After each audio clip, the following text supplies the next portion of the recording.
Hoffmeyer, a dietetics student at Virginia Tech. Do you ever get home from work and not know what to make for dinner? Tex-Mex foods such as nachos, quesadillas, or burrito bowls are a great option that can fill up your family and may be made with foods you can keep in your better pantry. All of the ingredients I have here have been warmed up and are ready to use. To start the base of a Tex-Mex meal, pick a grain. Some options are brown rice for a burrito bowl, homemade whole grain tortilla chips for nachos, or whole wheat tortillas for quesadillas. All of these can be kept in your better pantry. Today I'm using brown rice left over from last night's dinner. I sprinkled on onion powder and cayenne pepper.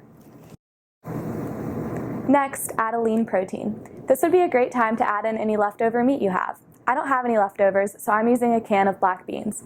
Beans are a filling source of protein you can keep in your pantry.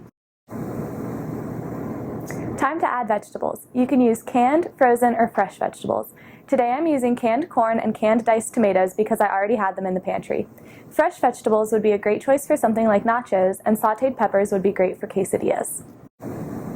Now time for finishing touches. I'm going to top with shredded cheese to add a little more flavor.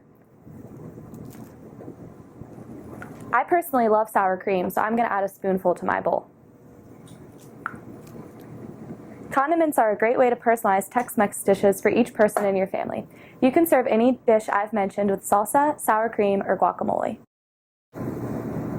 Tex-Mex meals are easy to switch up for an entirely new dish.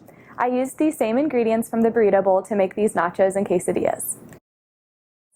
There are many ways to build your own Tex-Mex style meal. Create a new family favorite and share your ideas today. Find more recipe ideas on our website.